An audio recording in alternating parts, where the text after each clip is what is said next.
John Dawson of Patio Daddy-O Barbecue in Boise, Idaho, and I've got it locked on the 50,000 gigawatt blowtorch of the internet that is Barbecue Central.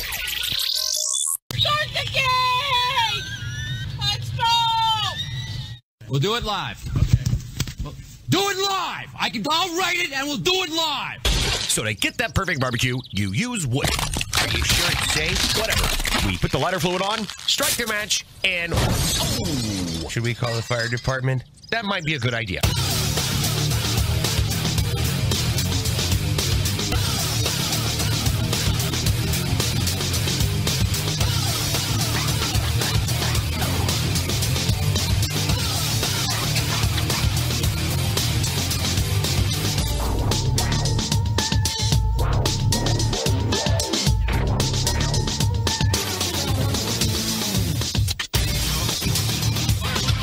All right, good evening, and welcome to the Really Big Barbecue Central Show. It's the show that talks about all things important in your world of barbecue and grilling, my world too. Originating from the Rock and Roll Hall of Fame city and the barbecue capital of the North Coast, Cleveland, Ohio. I'm your program host, Greg Rempe. Happy to have you aboard here. Great show packed for you this evening. You want to jump in via the phones? Let's do this. 216-220-0966. If you would prefer to email the show, this is how you do that. You can get in touch with the show by sending an email to Greg at bbqcentralshow.com or on the Twitter and Instagrams at BBQ Central Show. Anything else you want to find out about the show can be found at the main website, thebbqcentralshow.com. And here's what's happening coming up in about 12 minutes from now. And it's a show of first-time guests and long-time guests, two of which are FTs, one of which is LTs. And that LT happens to be a BBQ HOFer, since we're getting down on the acronyms right off the bat. But in about 12 minutes from now, we'll be joined by a first-time guest to the Barbecue Central Show. He is a maker of pits. If you know anything about the show, you know I love to talk to pit manufacturers, whoever they are, wherever they are, and introduce you to either a style of pit or maybe a style that you know but you haven't heard of this particular brand. So here we go. And that is the case this evening. Everybody knows about offset pits if you're a fan of barbecue, low and slow, hot and fast, or what have you. But maybe you aren't familiar with this particular brand, and they are literally taking over the offset world right now, based in Cumming, Georgia. I will be joined by Jimmy Daniel of Primitive Pits. These are pits that are going all across the country. A lot of them, believe it or not, are going down into the Texas area for specific reasons that we'll talk to Jimmy about here in just a few minutes. But very excited to have Primitive Pits on this evening. And if you haven't checked out their line of cookers, hit up the website primitivepits.com. And your first reaction might be like, whoa, they look like they've been rode hard and put away yet. And believe me, they are very basic when it comes to the aesthetics. But when you talk to the people that own them, top men and women in the pitmasters industry, Primitive Pits ranking right up there along the top as far as even heat distribution, draw, keeping a fire, all the most important stuff. So we'll talk to Jimmy Daniel about that, or as he likes to be called, JD. So looking forward to that conversation. Then, because it is the first Tuesday of the month, we will join a barbecue Hall of Famer, somebody who was at the American Royal a couple weeks ago, and somebody who is really close to opening up his barbecue venture restaurant, his barbecue restaurant venture. Is it going to be tomorrow? Last month he was on. They had I don't want to call it a solid or firm date, although I believe it was announced as a firm open date of October 3rd. That's tomorrow. We will be joined by Dr. Barbecue, Ray Lampe, and we will follow up on that, Mark, as well as a number of other items. So always looking forward to catching up to Ray each month. And then we will move into the second hour.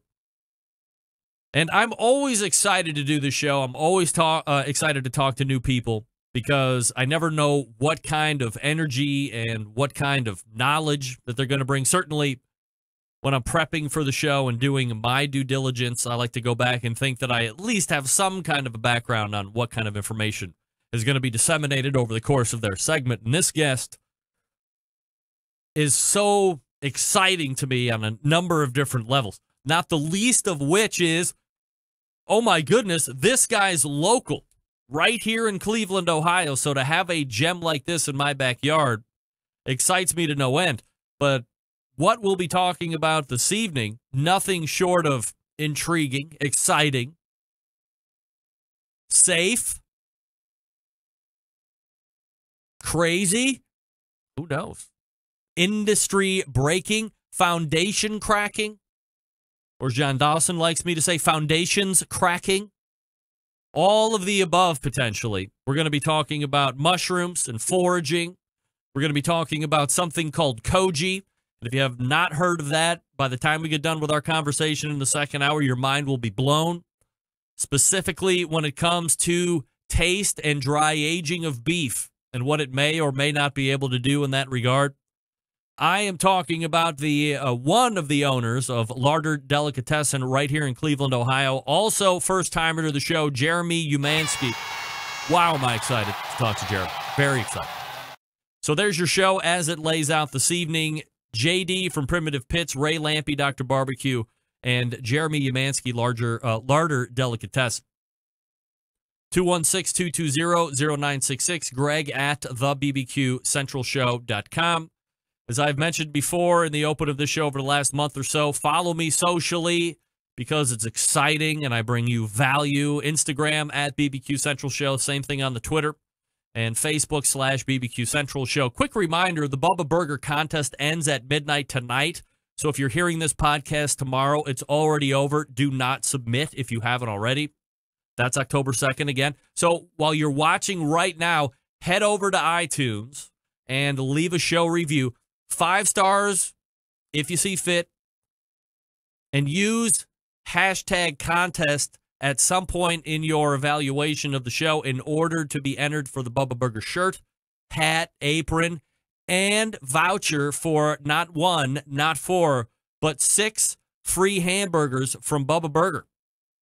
So not only do you get the free apparel, you get free burgers as well. And if I can be candid just for a moment, because it is my contest, and I know I'm not blatantly asking for 5-star ratings, would I like it? Of course. But it's certainly not a requirement as long as you give me real feedback. And here's what I mean by that. Here's a 5-star rating that is currently sitting on the iTunes from somebody named Rax Labith. And his rating is this: always funny, always entertaining, always opinionated, but always honest. Greg puts together not only a great show about barbecue and live fire cooking, but also a great podcast in general. A 9 out of 9 stars. That is a good example of a good rating and review. Do I appreciate the 5 stars? Absolutely. Do I appreciate more the fact that he took time out to tell me what he liked about the show? I'm assuming it's a he. Absolutely. So Rax Labith is entered. Now, here's an example of how you won't win even if you use hashtag correctly. That's hashtag contest, by the way, specifically for this contest. For instance, and PNWBA left this rating, which, by the way, was a 1-star rating, and this is what they said. Hashtag contest, hashtag no horse meat.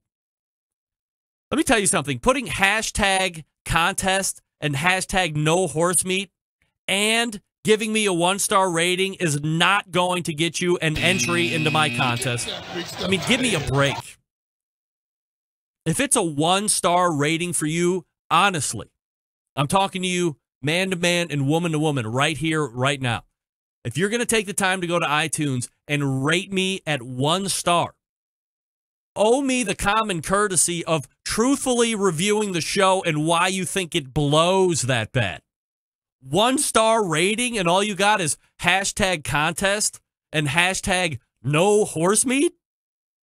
Do you think even if I pulled your name I would abide by my own rules? Hell no, I wouldn't. 1-star rating with no feedback? Why do you hate the show so much? I want to know why you hate it so much. Maybe there's something I can do to fix it. By and large, my thought is there's nothing I'm going to be able to do to fix it. But at least I'm open-minded. I'm welcoming criticism, constructive or otherwise. But don't give me a 1-star rating and then not give me a review or why you really hate the show that much. Typically, if you hate me that much, you can write about 5 paragraphs on why I suck.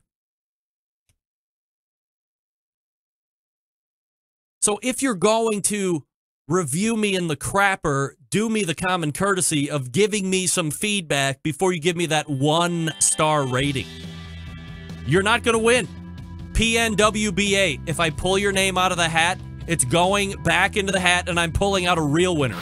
1-star rating, no horse meat, hashtag. What? JD from Primitive Pits coming up out of the break. I want to talk to you quickly about Green Mountain Grills. Hey, do you remember Wee Man? Wee Man got his first Green Mountain Grill from Jackass, the midget. He got a Davy Crockett. He's very excited about that. Great to have him on the GMG family. Hey, Wee Man, here's something maybe you didn't know yet about your Davy Crockett. Not only is it small and portable, but you're not sacrificing a tremendous amount of capacity even though the package is small. By the way, Wee Man, if you don't have access to your traditional plug to power this bad boy, as long as you have your car, truck, van, or SUV, you can use the 12-volt outlet right in your vehicle, and away you go. Plus, runs on wood pellets, so you're getting that great wood smoke. Now, maybe you want something a little bit bigger. Maybe Wee Man wants something a little bit bigger, and he's got to save his thin gilders. How about this?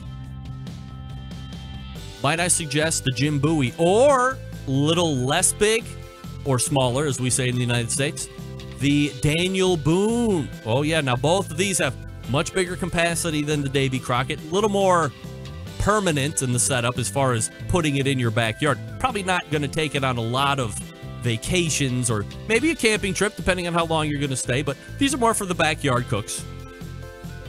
Great pellet cooking that you've come to know and love. Convenient, quick lighting, great flavor. Here's the benefit. You can take out the guts of both the Jim Bowie and the Daniel Boone, and you can drop in the pizza oven insert. Come on, you gotta love that. Now you can have pizza party on Monday, Tuesday, Thursday, Friday, Saturday, even on Sunday. Yay! Every day of the week. All you have to do is head on over to the website, greenmountaingrills.com. That's greenmountaingrills.com.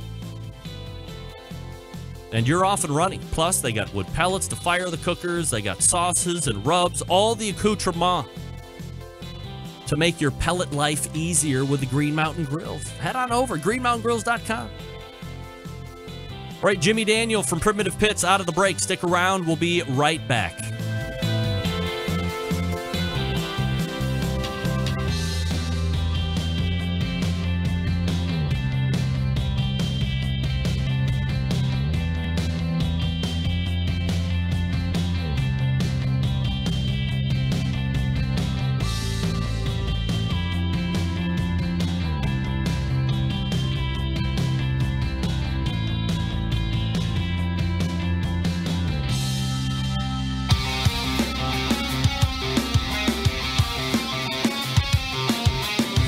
Broadcasting live from the BBQ Central Show studios in Cleveland, Ohio. You're listening to the BBQ Central Show. Once again, here's your host, Greg Rempe. And this portion of the show being brought to you by Butcher Barbecue, makers of award-winning injections, marinades, rubs, seasonings, barbecue sauces, grilling oils. All the Butcher Barbecue products have been tested on the competition circuit as well as in the backyards worldwide. Be the pit master of your neighborhood. Visit butcherbbq.com and stock up now. Always trust your butcher. Remember, Dave Bosca, reserve grand champion at the American Royal Open. That's right.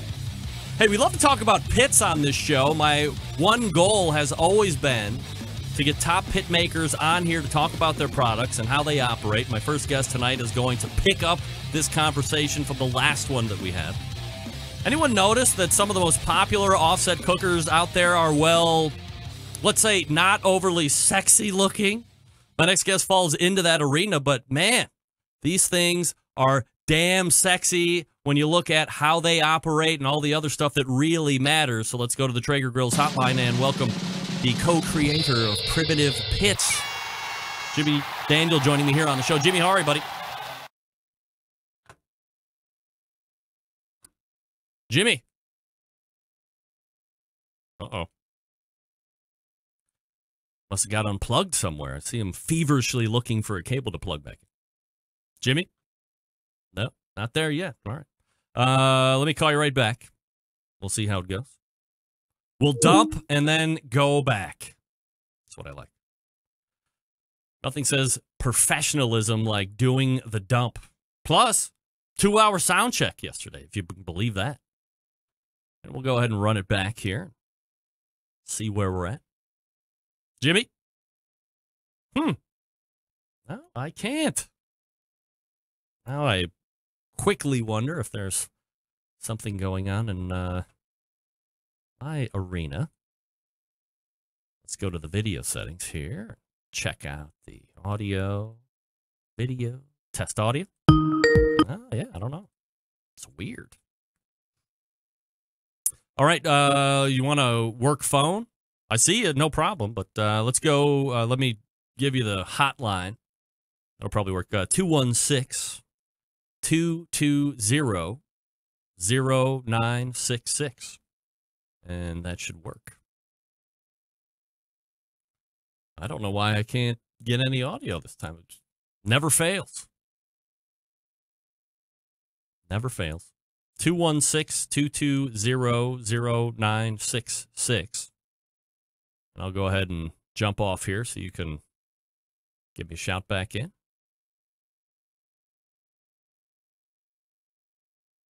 That's weird. Jimmy. Hey. There he is. Technical difficulties. I'm a guy who lives in no technical difficulties. I know between the two of us, we should have all this iced out, considering we had like an hour and a half sound check last night, and it was flawless, of course, when it didn't count. Yeah. Yeah, that's the way it goes. Well, it's not the way it's supposed to go, but that's the way. Maybe on my end, I have no idea. Well, it was working great. Yeah. So thank you for having me on. My pleasure, JD. And, we could talk probably for 2 hours solid about your, do we call it previous life, or what you were doing prior to getting into pit production, which was like recording and engineering, live producing music and television and all that. So I guess if we could hit that just for a few minutes, is that a career path as you were growing up that you were mysticalized by TV and radio and music and wanted to get into it, or did you fall into that job? How does that work? I was a bad musician. I started out early on playing all the instruments from piano, drums, and was in bands.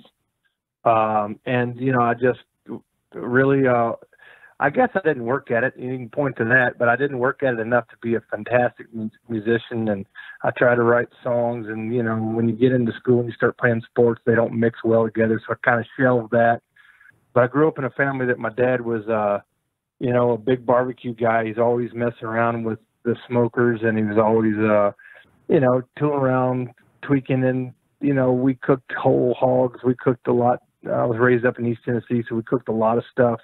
That probably would fit into the North Carolina category. But then, he was also versed in some other stuff. So we got to meet some people from around Texas with our relatives and whatnot. And, I quickly thought barbecue was going to be something I did on the weekends, and moved to Nashville and stumbled into my first job by accident. And honestly, you sometimes don't choose your job. You just end up getting a pat on the back, and you get confidence, and then you're off and roaring, and then your ego jumps in and is like, oh man, I planned this, 20 years ago. I didn't.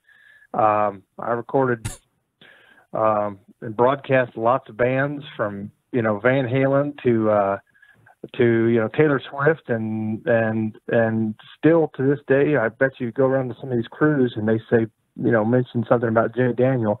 We're talking about red meat a lot of times and talking about barbecue a lot.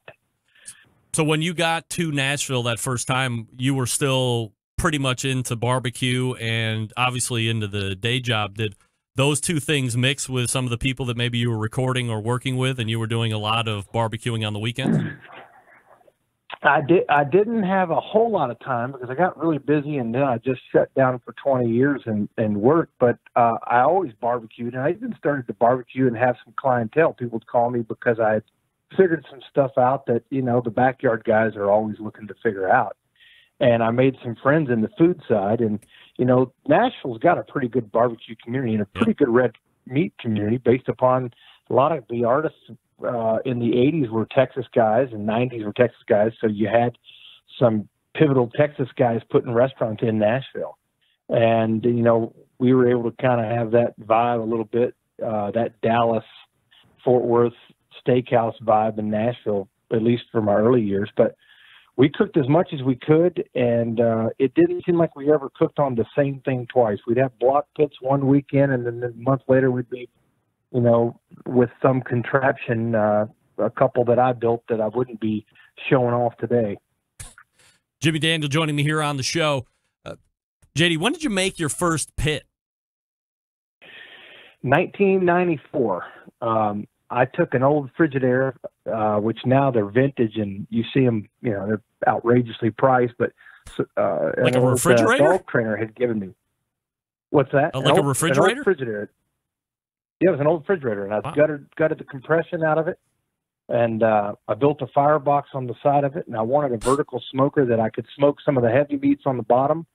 And then I was a big dove hunter, so I would put, quail dove, and then I'd have, at the time I ate a lot of venison, so I was eating deer and duck, so I would have that thing stacked, more non-traditional meat game, and I'd have it from the heavy meat up to the smaller cuts. And, the smoker worked the first couple times because I had so much, passion for it that I wanted it to work. And then after cooking 3 or 4 times, I realized that there was some flaws to the draw. And that's 1994 is when I started really thinking about, with the help of my dad, thinking about how to make it draw really good and cover the meat in smoke. And that's where kind of the process started. And we went on a journey that, maybe every 3 or 4 years we were building something. JD, how many revisions or how many versions of that first primitive smoker did you and your dad run through before you said, hey, we feel pretty good about what we have, and let's go ahead and look at making this a legitimate business? Well, the legitimate business came a long time after the fact. I built 8 smokers, and out of 8, I would stand beside 2 of them with a grin and say, these are really good. I didn't know much about horizontal draw. I just knew that, if you get some air in one side and you have a decent stack on the other side, you're going to get some coverage on your meat. But it was actually the music business. We started putting some of these smokers into some concerts, some events. And the rental business kicked off, and that started, really the end of 2012, 2013. And I had no intention, but it was a good segue. It was a really good way for me to explain to my wife what I'm doing and walk away from the music business, which I still deeply passionate about and have a lot of friends.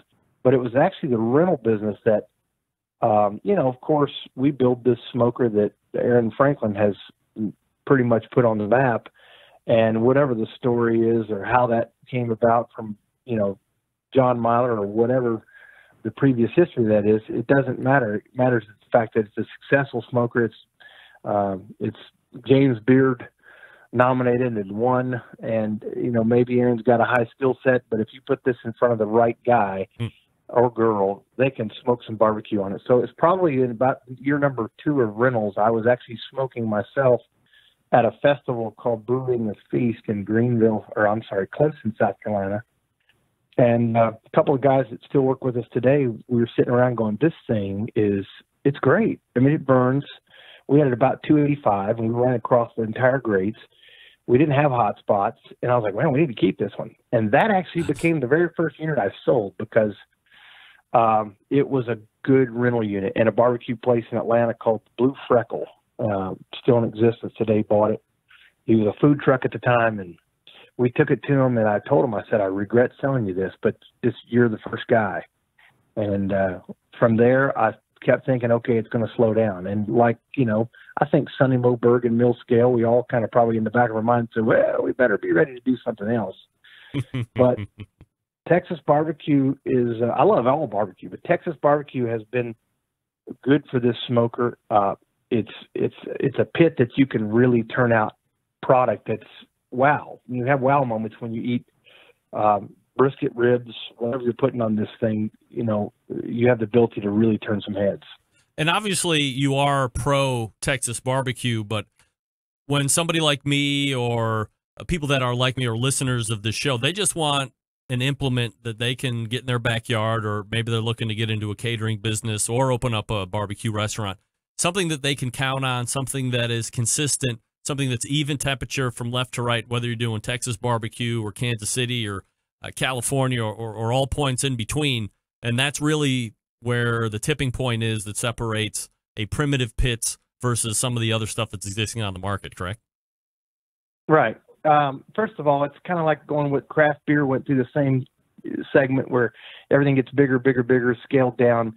Barbecue's gone through the same change, and it's been happening for a little over 10 years, and you can put different, you can put your finger on different timetables of where it's happened regionally, but cooking with wood and cooking primitive, how we got our name, has been my passion for years. I've loved building fires and cooking over wood for well over 30 years, and my dad instilled that passion.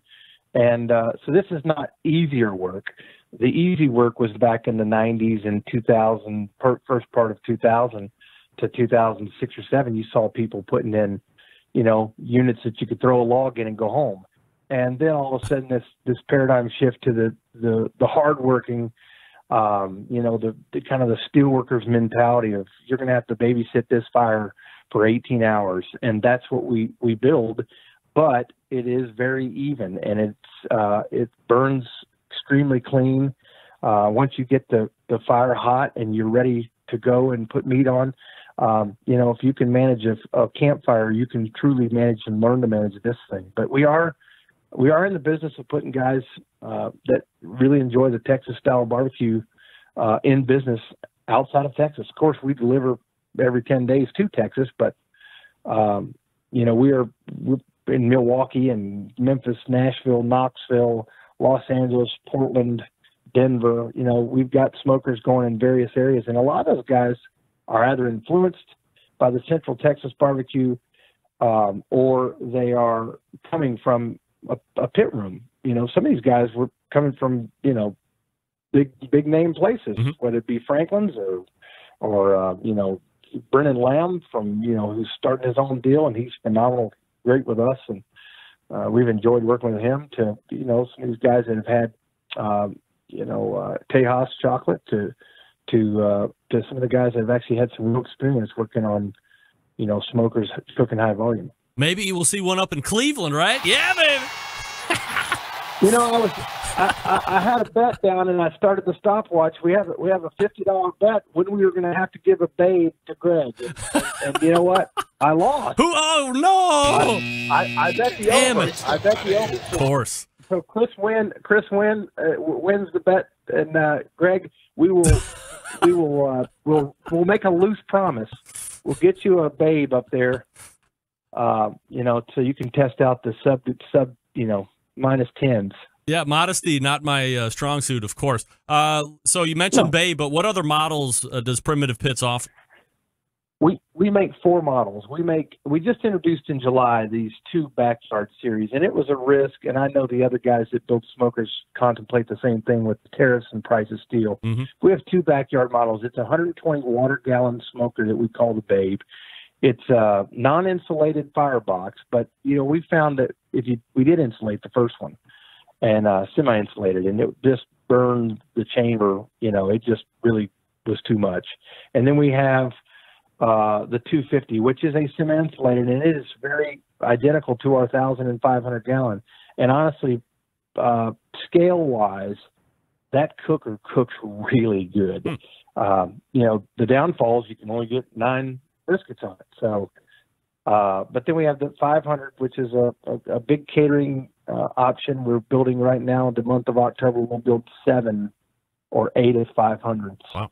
And then we have the 1,000, and the 1,000 is, the big guys that, they're putting 26 briskets on that machine, and, you're managing a fire to get 26 briskets out to be, feed your family, but to wow people. So it's a big undertaking. We've got people that have multiple thousands. From I guess what are price points at? Just starting out, obviously, I would imagine you could customize to a certain degree, but where are they at? Our whole mission has been to keep the price point really low, and the reason why is we want to support. It's hard to go spend $50,000 to open up a kitchen, and that's just on cookers. Right. So we've got the backyard, which we released at July. It is $1,890 on skids. We do offer some options to it. We can put a couple things on it, cowboy grill where you can cook some burgers over on the other side. On the firebox, we can add casters. We can add probes. The Bubba is the 250 gallon. It's $3,400. And then we have the 500, which was named the Bull, is $5,820. And then the 1,000 gallon is $8,800 on skids. And, a couple grand more, you could be on a trailer. And, we know our price point is dangerously low, but I got in this business not only to support barbecue and Central Texas barbecue, but we set out to put people in business to spread what we ourselves felt, completely mesmerized by when the first time we ate it, which I ate it in the early 90s. But, for Chris, you're talking about a guy who's, we're 10 years into taking the first bite of a brisket that, you sit there and shake your head and go, how? JD, this is probably when you talk to guys that are building pits that are similar to yours, the next question, aside from how many models do you offer and what the price point is what the lead time is. I mean, Sonny Moberg, I think, is approaching, if he's not there already, 2 years out. I think Millscale's probably a year or well over. So are you in a similar time crunch, or are you a little bit better than that? Those guys are my heroes. No, we have a different model. We have 2 things that we do differently as far as our timetable versus and there's a bunch of other guys out there. There's some guys out in the West Coast we know about that build some great smokers and whatnot, but we have a priority list. So we first about find your priority. We've got shows like Barbecue Pitmasters. We're going to have some smokers going to Prime and Raleigh in February, and we've got some guys that aren't on a we need it now list, and we make a priority list. So we try to be under the 7-week timetable, and it's been difficult because last year, we weren't able to do that. We were, before social media really hit us, we still had a word of mouth with our real clients, and we were backed up months, but 6 months. But now we're really committed to being 7 weeks, and right now we're right at Thanksgiving, unless you're really needing it. We've got a couple guys that are wanting to open up and do some stuff right away, so we're pushing them out. But 7 weeks is our target, and I hope that nothing against Sonny Moberg's operation. I don't know him personally, but he builds some phenomenal stuff. It looks great. Yep. But I don't want to be backed up 2 years for the price of steel. The tariffs and the price of steel have gone up, almost triple since I started doing this. And it's dangerously close to, where we're really having to watch what we do on the price. And, we're not getting rich on this thing, but we are enjoying ourselves. And me and Chris, we talk barbecue every day. So we still get to live our dream. Jay, if somebody's on the website and they pick one out, what's the best way to go about ordering to try and get in that 7-week window? They call you or hit you up on the website or what? They just call us on the phone. Ashley's man on the phone or taking care of that every day. We can also primitivepits@gmail.com. We try to be very quick in responding, give detailed information about what we can do and when we can do it. primitivepits@gmail.com is the way Ashley, I think, would like to handle our flow. We are definitely, have a high volume of emails, and, a lot of folks are calling us too about, hey, how do you do this? And what's, the backyard guys that are building smokers. And so we have to, give those guys time, but for orders, whatnot, we'll send out a sheet that'll give you a chance to, see our specs for each one, and then choose if you want a trailer, not a trailer, and, right hand, left hand. There is such a thing, by the way, Greg, as a right hand and a left hand smoker. I was just going to ask, is that a real thing? Well, it is a real thing. It's actually, when you look at the back of a trailer and you walk up on the trailer, you've got a firebox, and then you've got the chamber. We've done it to where if you're on the passenger side, that's a right hand. If you're on the driver's side, that's a left hand. It just helps us to where we're, we start cutting into these things. We don't want to get a uh-oh. So, that's part of the process. But, we'd love to build smokers for anybody, and we don't, we're not alienating the Carolinas and Memphis, and we've got guys that cook whole hogs. We've got the Fox brothers in Atlanta, and, this is probably they're waving the biggest flag in both Texas barbecue, but they also do some great work in the, the Carolina and the Tennessee style as well. And they're very creative on the menu, but they've got a 500 that they use for catering. So, by all means, we've got a guy that cooks fish, smokes fish on our 250. So let's keep it open. 7-week lead time is absolutely phenomenal. We're talking with JD, Jimmy Daniel of Primitive Pits. And again, that website is primitivepits.com. If you have any questions, primitivepits@gmail.com. JD, really appreciate the time this evening. Great introduction to Primitive Pits. And we'll do it again soon, man. I really appreciate it. Yeah, man, Greg, I appreciate it. Thank you for having me on. And just keep hitting me up for that babe. You got it. No problem. I will. There he is. It's JD, that's right, from Primitive Pits. All guests appear via the Traeger Grills hotline. Yummy. About that. Quit hitting me up for the free cooker. Get that free stuff out of here. Come on. Don't roll like that. But if you're throwing them around, if one lands in the backyard due to tornado or Mother Nature event, not going to kick it out of bed for eating crackers. Unless Crackers is my dog. Then we got a problem. All right, sorry about that technical issue right at the top of that. Not sure what happened, but hopefully we got it iced out with Ray Lampe, who's coming up next. Let me talk to you quickly about the barbecue guru. They've always believed that outdoor cooking should be easy. You know why? Because it can be. That's right, especially with the Monolith Barbecue Guru Edition grill. The Monolith, the world's first temperature-controlled smoker with a built-in power draft fan right in the cooker. This means smarter control, greater freedom with automatic temperature controls.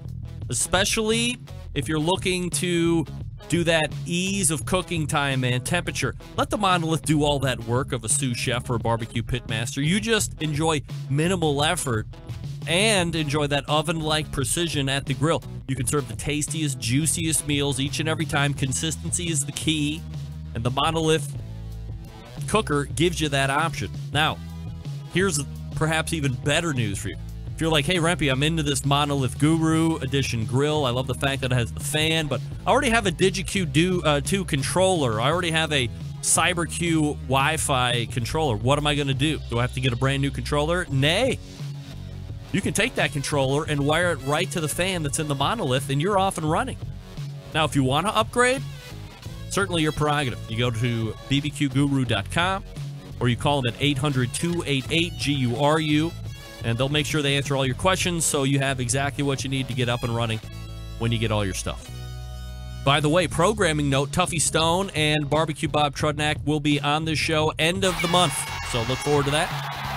Talking about European barbecue. We'll also be talking about American Royal, I'm sure. Lots of great stuff with Bob and Tuffy. All right, Dr. Barbecue coming up out of the break. Stick around. We'll be right back.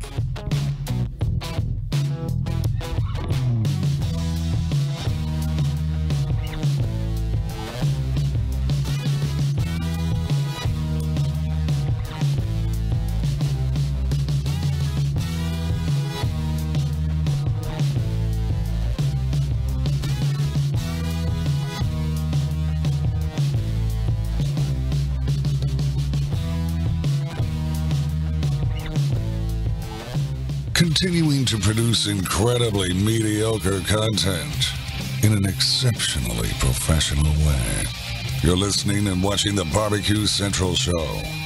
Once again, here's your host, Greg Rampey.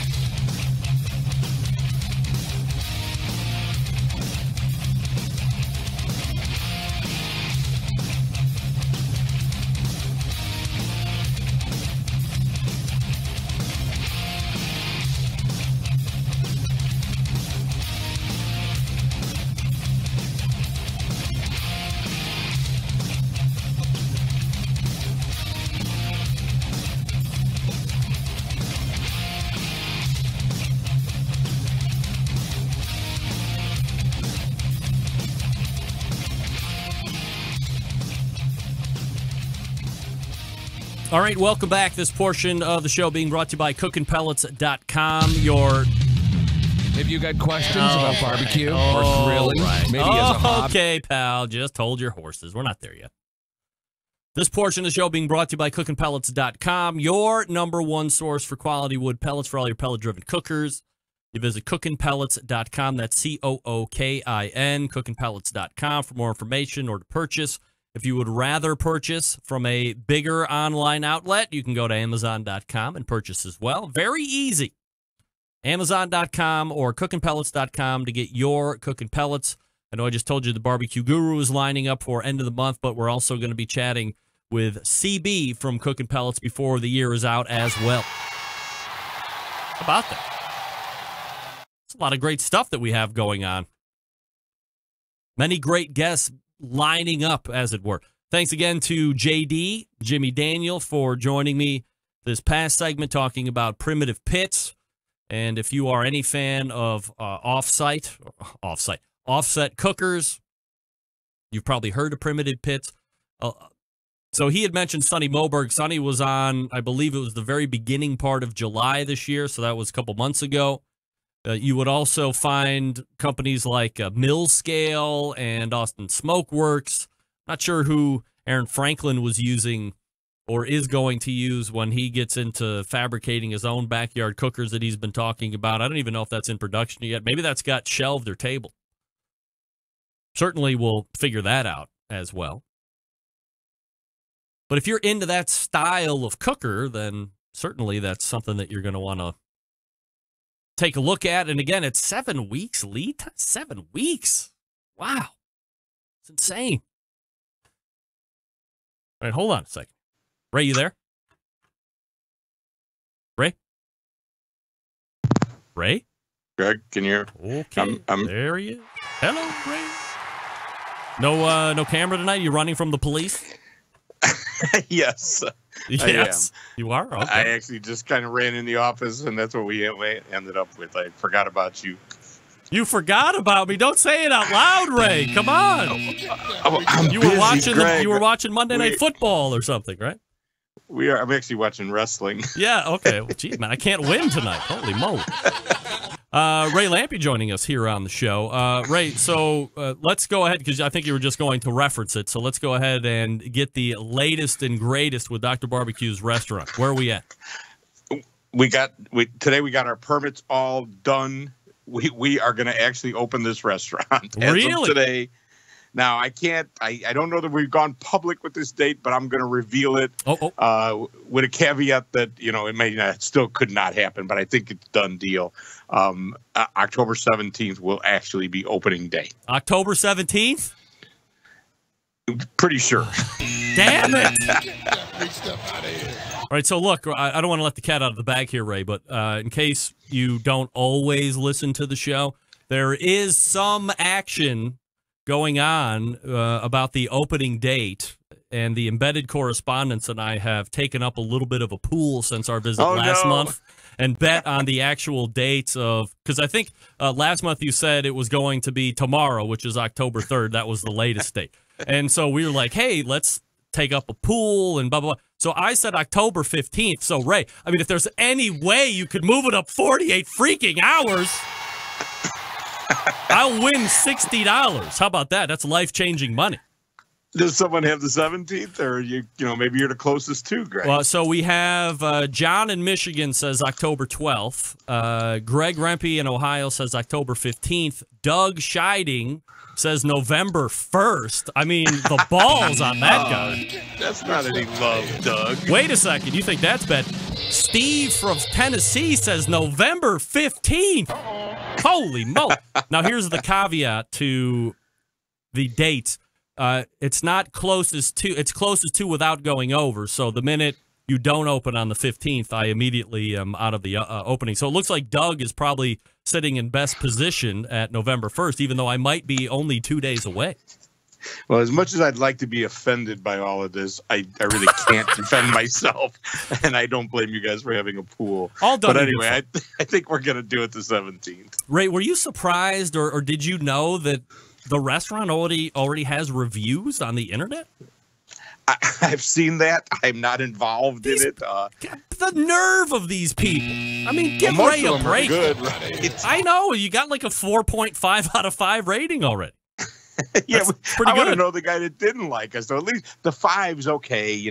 People that like us and are looking forward to it and excited, or maybe they got hired to work there and they're trying to be supportive. Oh, but yeah. who's the guy that gave me a 2 or whatever that one is? And those guys never give you any feedback. I was just crying about that in my open because I'm running a contest, and I said go to iTunes and rate and review the show. So it's twofold. It helps the show get a little bit more visibility in the iTunes platform, because for podcasts, that's still the most popular platform. But then you can also use the hashtag contest, and you could win some Bubba Burger stuff, blah, blah, blah.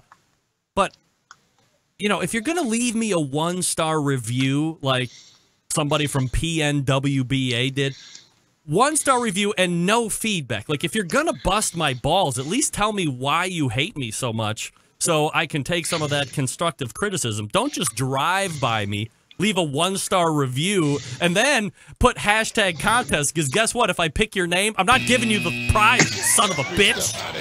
I mean, give me some feedback, right? I mean, that's the worst. Well, if you've been following my career, though, this is not new to me. If anybody used to hang around on the barbecue forum, at some point I started a blog, an early barbecue blog. And then someone started a Dr. Barbecue Sucks blog. So really, this is not new to my life, so I'm kind of okay with it. And restaurant or book reviews, you get people that say, "Man, this is really a good book." 2 stars on Amazon. It's so frustrating. So I'm just kind of used to it. Ray Lampe joining me here on the show for the traditional Ask Dr. Barbecue segment on the first Tuesday of every month. Ray, let's change topics here just for a second. Now that we're squared off on the newest opening day, which I believe is probably going to hit. It seems like all the other I's and T's are dotted and crossed. So November 17th is what we're looking Congratulations, Doug Scheiding, for winning the pool. Right. I'm sorry, October 17th, not November 17th. Yes. So we'll look for that. Let's talk a little bit about the American Royal. That was a couple weeks ago. First, let's go ahead and recap a little bit of the Hall of Fame stuff. Obviously, Tootsie and Tuffy. Charlie Vergos goes in posthumously as well for Rendezvous Barbecue. We talked a little bit about it leading up to it, but I'm always interested in getting your take after the event happens and things that might have happened as the ceremony goes on. So I guess, first and foremost, what kind of crowd was there as the inductions are going on? Well, actually, it was a big crowd because we did it immediately before the invitational awards, so everybody was sort of held hostage, waiting for us to finish. But I like to think they enjoyed it while they were there, especially with a guy like Tuffy, who's such an active cook and a member of that community. So we had a nice crowd, but it was certainly because of that. But that's okay, that's what they need to do. Encourage it, and the new cooks need to be looking at who are these people and aspire to get in there to be part of the Hall of Fame. So it was good. It was positive. Everybody, I think, enjoyed it. They paid attention. Tuffy, of course, is a current guy that everybody knows, and he's such an emotional guy. Tuffy's tearing up on stage, and it's such a home run there. But Tootsie was the surprise for me. I'd never met Tootsie. I mean, I've heard like everybody else what a cool rock star she is, but she's 82 years old. I'm thinking, come on, she's a pitmaster at 82.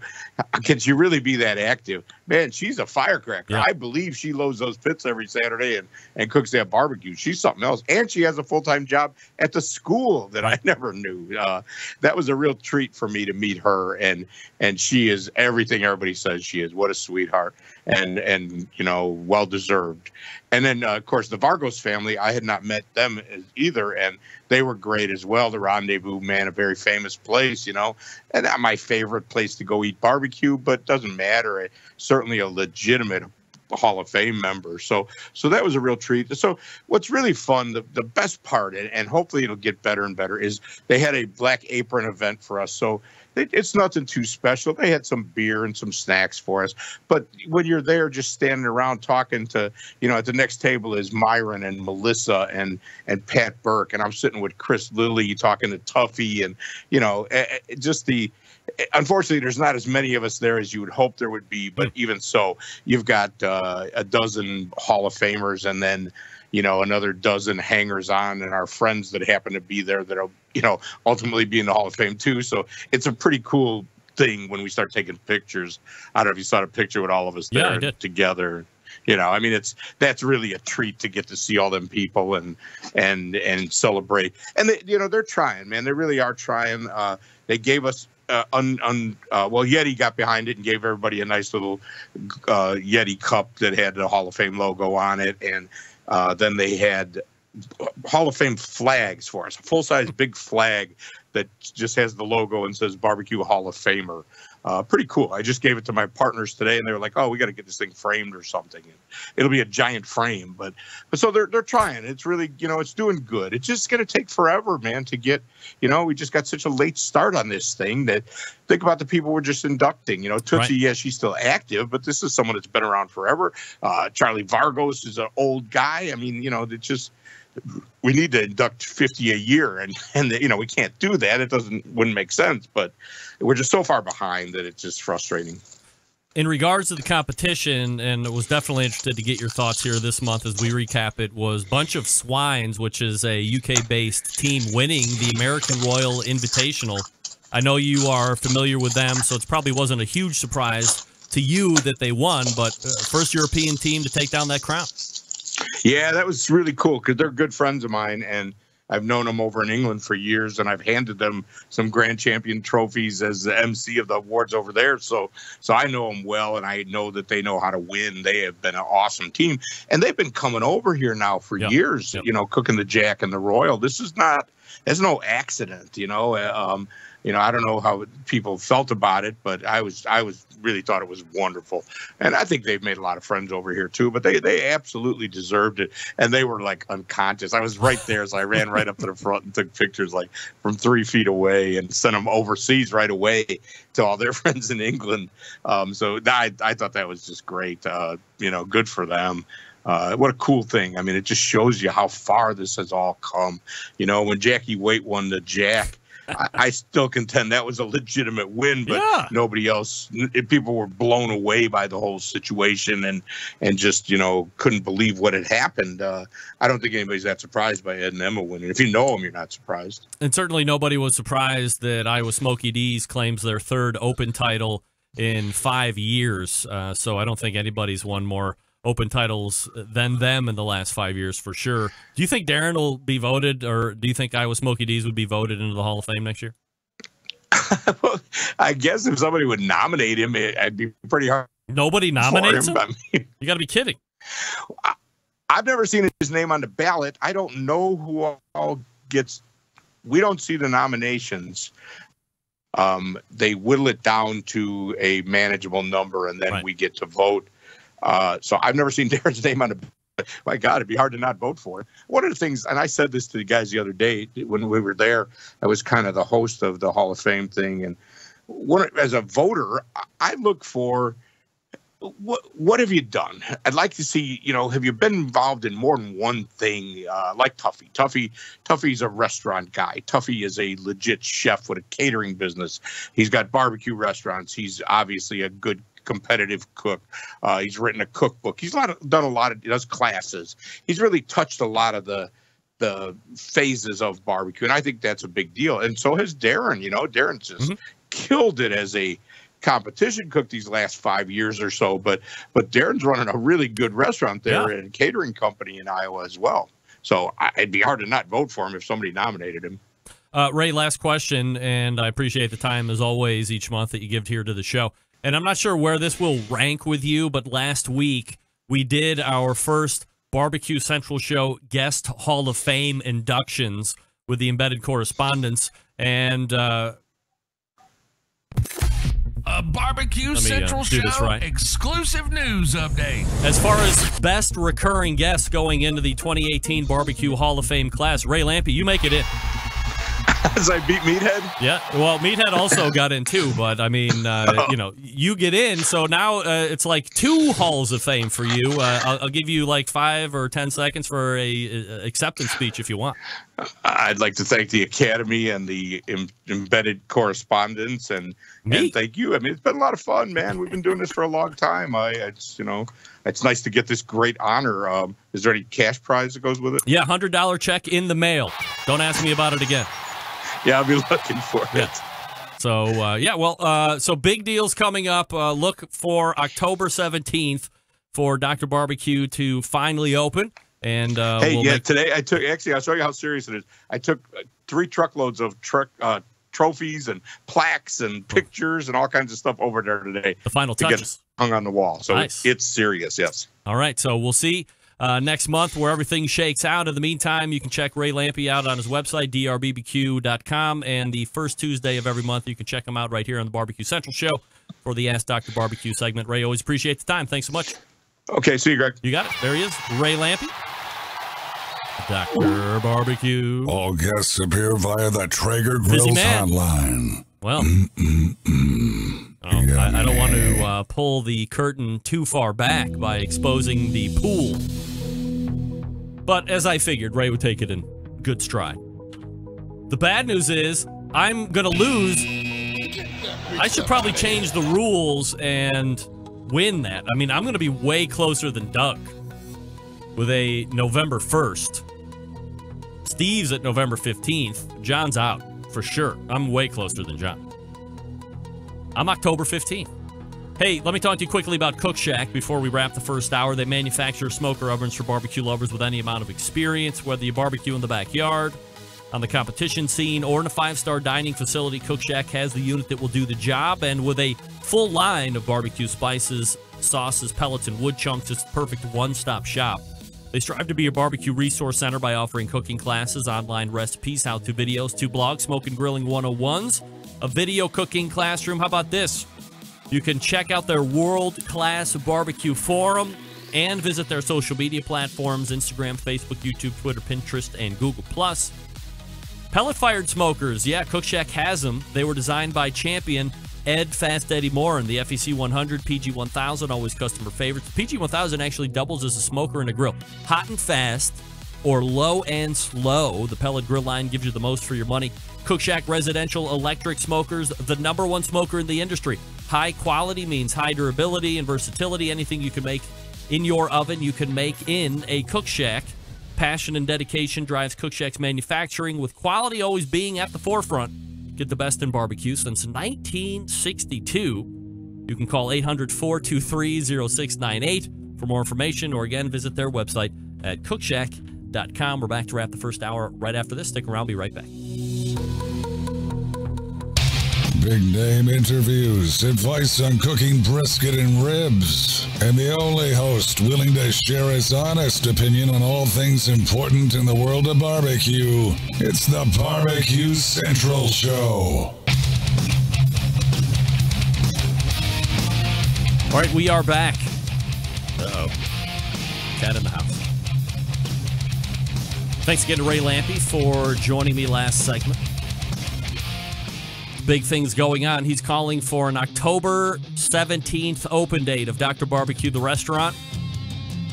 So we will pay hot attention. All right, we're going to wrap the first hour and head to the second. Fly cat! Whoa, geez, scared me. You are listening and watching the Barbecue Central show right here on the Barbecue Central Network. Stick around. We'll be right back for the second hour.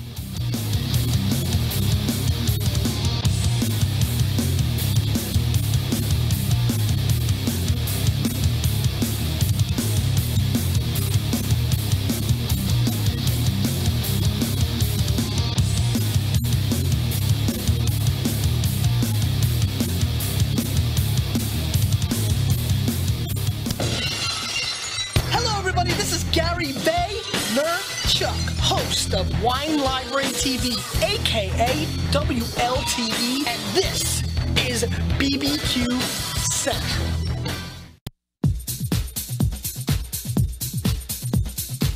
Happy to have you aboard here for the really big barbecue show. Boing.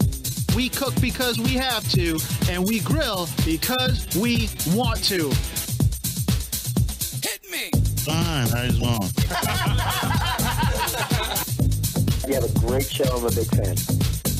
Boing. So what seems to be the problem here? This man looks like he's dead and he's in the crackle. Charbono! It's all about the charbono, dude! Succulent fish. What? He ate 2 feet or wiener. Now listen, Lavernius, shake your face. I'm shaking like a dog shit peach seeds. We have top men working on it right now. Top men. And just like that, we are into the second hour. Welcome aboard. It's the Barbecue Central show. We broadcast from Cleveland, Ohio.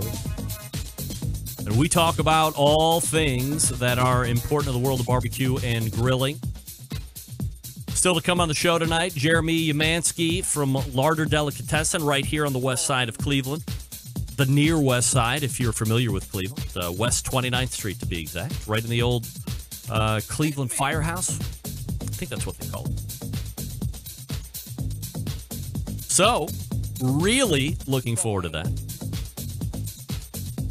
Hey, don't forget to follow me socially at BBQ Central Show on Instagram. That's where you were originally alerted about the Bubba Burger contest that is wrapping up here in 2 hours exactly. If you'd rather follow me on Twitter, you can do that at the same handle at BBQ Central Show or on Facebook /BBQ Central Show.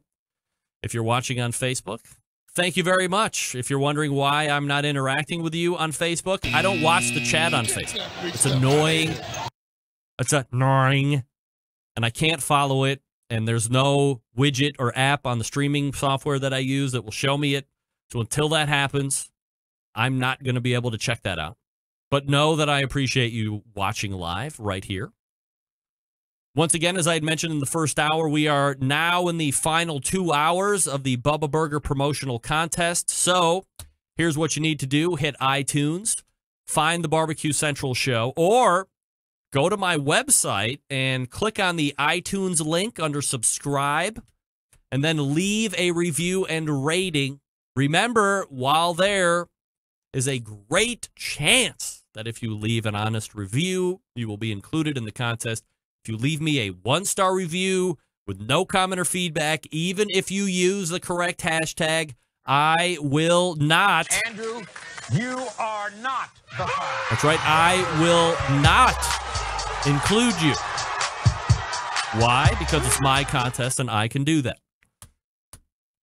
Now, lots of feedback as it relates to the embedded correspondent segment last week, specifically as it relates to the initial unveiling of the Barbecue Central Show Guests Hall of Fame. Remember, 3 categories were drummed up: regular guest, semi-recurring guest, and one-off guest. Now, I have to, as I go back and review the whole segment, I went back and re-listened to it the next day, or after it was released on what would have been Thursday last week.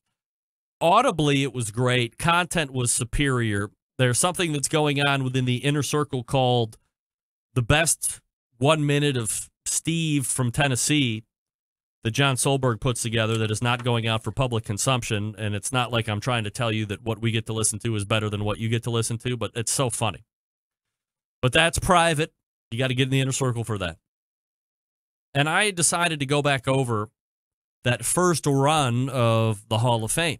And I think perhaps Ray is right. So my concept last week was that I'm going to do a lot of people in right off the bat to go against the grain of the way the Barbecue Hall of Fame was doing it, which was only letting 3 people in every year. You know, that first time that the American Royal took over, I've always been the proponent and the champion of having there been a huge induction to get the base in there, and then you can be picky after that, but that didn't happen.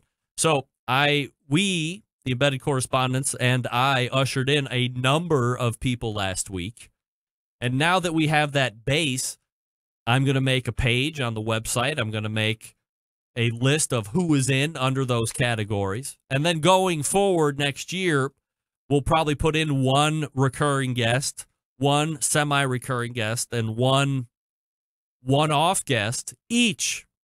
So that would be a total of 12 people going in from here on out. Now, I'll have to go back and get a quorum's decision on that, but, I mean, ultimately, the decision remains and lies with me. So I think if we have myself and then 3 correspondents, actually, there probably would be a 4th one. That would be John, because David Huff was out last week dealing with a few items that he had to get taken care of, and I would imagine he'll be back next week. So I don't want to exclude John from Michigan, so we'll probably pull him in for the Hall of Fame. So that would be a total of 4 people, and then 5 would be including me. 5 times 3 is 15. So every year going forward now, 15 people will be inducted into the Barbecue Hall of Fame. Now, we may decide that we will generate a list of 15 people, and then the 5 of us will go down and vote, and whoever gets the most votes will win. So we would actually be inducting 3 people. Ooh. The mystery and excitement builds. See how I just did that? Anyway, lots of reaction as it related to the people being put in by myself and the embedded correspondents last week. Email from Jason Baumgartner. Greg, how does no one mention Ben Carson as one of the greatest one-off guest interviews ever?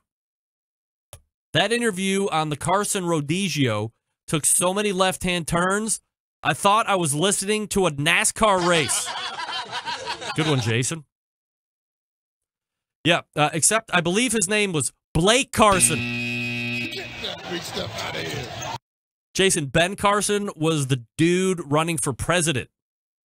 The doctor, the brain surgeon. Blake Carson is the guy that you want, okay? That's all right. I see you working, Jay. Thanks for reaching out. And I agree. Blake was incredible. I didn't even think about that. Because it's tough for me. I kind of rely on my embedded correspondence to be a little bit more out of the current of the show. I mean, I got to be in this current in order to steer the ship properly. So, I mean, how many people have I interviewed over the course of 11 years? The first show, the first live show was February 7th, 2008, which may or may not be a best of show here sooner than later on a Friday. So make sure you subscribe to the show. But there's a lot of people that have been on the show either regularly or semi-regularly or one-off that just because it's been so long, I'm not going to remember. Once again, I live in that 2 to 3 year time frame, and it literally could have been 2 weeks ago or 10 years ago, and I still think it's 2 to 3 years ago. Also, got another email. Starts out like this. Greg/Gene. What? My guest Hall of Fame nominees. Ronnie Lotz. That dude was just bonkers and probably the best interview in the history of the show. In the history of the show? Damn, that's a strong statement to make. Best interview in the history of the show. That means ever. Ever? Also, Meathead, in your vernacular, he brings it real strong each and every time. Never can get enough Meathead. And the fact that he runs over each time proves that fact. He's LeBron James of Barbecue Central show guests. Regards, Steve, don't booska my name, Quaz. And just to make sure I don't mess up his name, he says, Quaz rhymes with bras.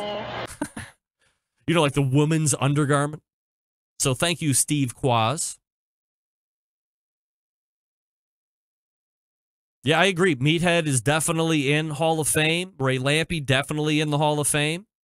Ray made a prolific acceptance speech at the end of the first hour. So if you're listening to this show first on podcast, make sure you go back and get the first hour and listen to Ray Lampe, who was not in his normal first segment at 9:14. He was at 9:35. But he made a great acceptance speech. I believe, if I'm not mistaken, asked me if there was a cash award. Ray, that was a little cheap. But if I have to pay you to keep coming on the show, you might have seen your last show. You didn't think I was going there, did you? You know it. Ronnie Lotz was the guy that was voted in by everybody except for the gentleman from Tennessee who had no idea who Ronnie Lotz was. The same guy had no idea that BBQ had been on the show. Get that big stuff out of here. Big fan, big fan. So if you have an idea of who you would like to see in the Hall of Fame or who you would like to nominate as well, more than happy to take those emails. Absolutely. John Dawson weighing in, subject line, PNWBA. Remps, you might take some solace in knowing that PNWBA stands for Pacific Northwest Barbecue Association, which is a bunch of clowns. Too much weed. What? Too much weed? Like pot? Damn, John. Lance Owens weighing in. Just gave you 5 stars. Just rated and hashtagged you.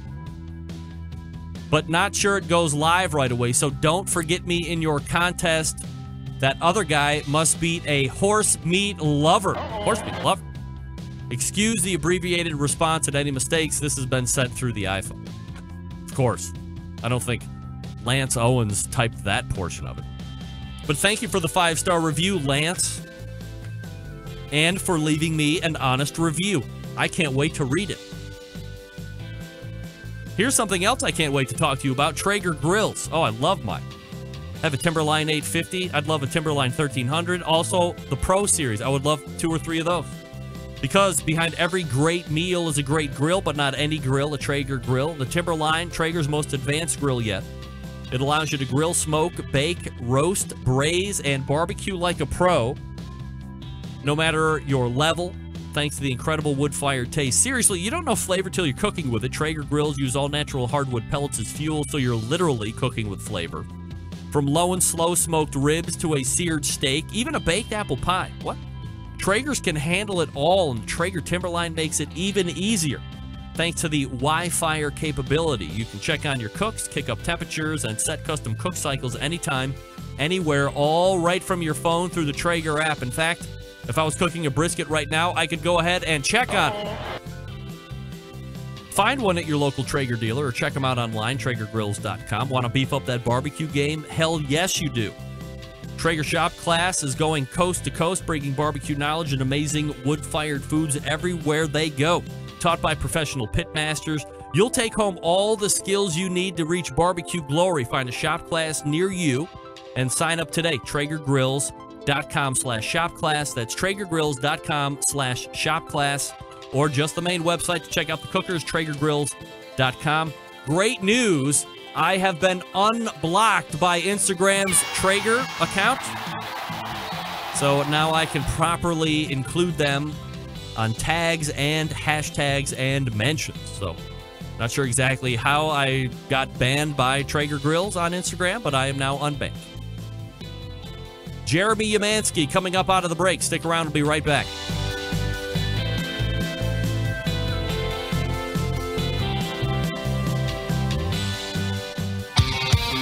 The only show giving you a monthly visit from a doctor of barbecue.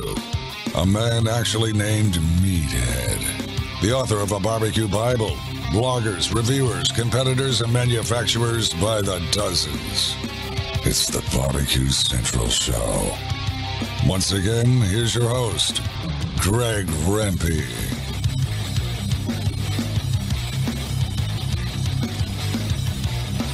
All right, welcome back. Hey, Smoking with Smithfield Committed Cooks. Make sure you head on over to SmokingWithSmithfield.com and apply now for the 2019 Committed Cooks program. $25 shipping charge for that.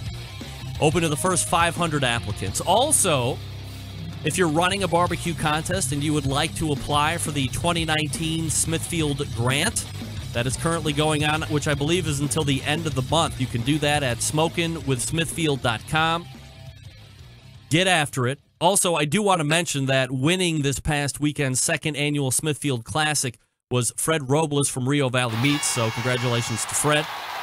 Continuing to take down big events is my guy, Fred. Man, you love to win, Fred, which I appreciate. All right, my guest in the second hour, a man of many talents and expertise. Have you ever met a mushroom foraging expert? Have you always wanted to talk about fermentation to a master? Also happens to have attended the Culinary Institute of America's Accomplished. You bet. To cap it all off, he's right here in the Rock and Roll Hall of Fame city of Cleveland, Ohio. So let's go ahead and race to the hotline of Traeger Grills and welcome the first timer to the show, Jeremy Umansky. Jeremy, how are you, buddy? I'm doing good, Greg. How you doing? I'm doing absolutely fabulous, Jeremy. Appreciate you making time for the show this evening. Lots to get to, of course, but as I had mentioned just in the open, the gem of this whole deal is, I'm remiss in the fact that I didn't know about Larder and you up until the introduction that Daniel Vaughn had to make coming up from Texas. But you are right here in Cleveland. Are you always a Cleveland kid, or did you just come back here for some reason? Yeah, no, I grew up in the Cleveland area. I grew up out in one of the suburbs called Solon. So born and raised. I went away for about 10 years, went to culinary school, did a bit of traveling, and studied underneath a few chefs, and I've been back here for about 4 years now. Jeremy, just to get a little background about you, as somebody who's in this industry and who's accomplished quite a bit, and you have a bunch of expertise in a bunch of different areas. Were you a kid growing up that always had a fascination with food or found yourself in the kitchen, or is that a passion you found a little bit later? Yeah, no, that's something that's always been there. I was really fortunate. My grandmother was a kosher caterer on the east side of Cleveland, out of a synagogue for 20 years. Oh. So age 11, 12, I was working with her in the kitchen. So it's been something that's been fostered for as long as I can remember. How soon do you go to CIA? Is that something that you go to right out of high school, or you take a little bit of time there? No, actually, I worked as a mortician in the other family business for a few years before going there. Funny story, I'm in my butchery classes at CIA, and I'm underneath this gentleman, Hans Siebold. He's a certified master chef, a German, a Bavarian butcher, mammoth man. And, we're cutting, and I'm cutting meat, and I had a little bit of working with meat before then. He says to me, you know what you're doing, like you can seam out, you can, butcher pretty well. You've been working for a butcher? And I said, well, no, I've most recently been a mortician. And he just looked at me and said, well, keep cutting. I mean, it kind of helped, right? I mean, it sounds a little bit morbid, but I mean, it probably helped. I mean, listen, when it comes down to it, when the skin's off, we're not too much different from a pig or a cow. I mean, you name it. Butchery is butchery. We're talking with Jeremy Umansky. The website, by the way, if you want to check it out, if you're going to be in Cleveland and you want to check out a really great delicatessen on the near west side of town, LarderDB, like DeltaBravo.com, LarderDB. So go ahead and check that up while we're talking here this evening. So you eventually get to the CIA. I mean, did you not have a passion for the mortician industry? No, it was something, I don't want to say I had a rough childhood, but I got sober at 19. So after I was on my feet for about a year, it was a job that my uncle had offered me. and it was stability I needed at the time. For those listening that have been in the food industry a while, it's not the most stable in terms of trying to stay sober. So it was a little bit of a much needed break, but it wasn't where my heart was. So obviously it was the food where the passion lied. Yeah. I mean, the whole time I was still picking up catering jobs and doing a few events here and there. And, eventually, I was working on my undergrad too, out of Tri-C here in anthropology. And, it just dawned on me, like, I should probably go to culinary school. Why do you choose CIA versus, let's say, a Johnson and Wales or, one of these other culinary schools? New York was a big focus for me. I wanted to get to New York, and it was the right school and the right place. You end up meeting your, I guess, what would be ultimate partners that you are partnered up with at Larder at CIA. Is that correct? Well, my wife, Allie, who's chef owner with me, we met in culinary school. She's from Norman, Oklahoma. Wow. And then Kenny Scott, my other business partner, we met here in the Cleveland area, but we met through a good friend of mine at culinary school. Kenny had worked at some Michelin star restaurants in New York with a buddy of mine from school. And when Kenny came to Cleveland, the Cleveland area, for some family issues, this guy linked us up and we hit it off the bat. When you're at school, do you find yourself interested in a few different like subcultures or sects of the cooking industry, or were you just pretty much a lover of everything? It was pretty broad, but at the time, gentleman Paul Wigston, he was in charge of all sourcing for the school, so all ingredient sourcing.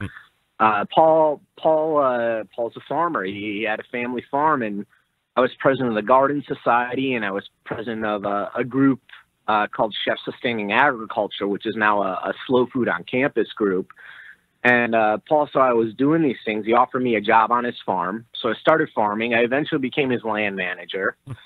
During that time, too, I got to host a fermentation guru, Sander Katz, for almost 2 weeks in the Hudson Valley, and got to study with him. And that really spurred this path down for fermentation and meat curing.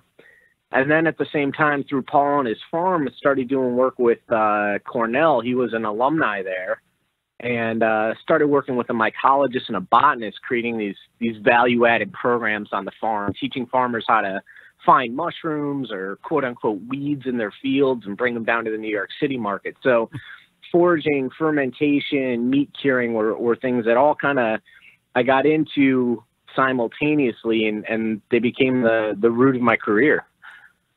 You go back to Cleveland, and is it the sole purpose to open Larder at that point when you get back? Not entirely. My wife and I had batted around the idea of, hey, let's get a stand in the West Side Market. I can sell wild mushrooms and some pickles, and she could do some baked goods. We started looking into it and some of the politics and whatnot, and it just turned out to be not feasible. Plus, there was nothing open in the market. Right.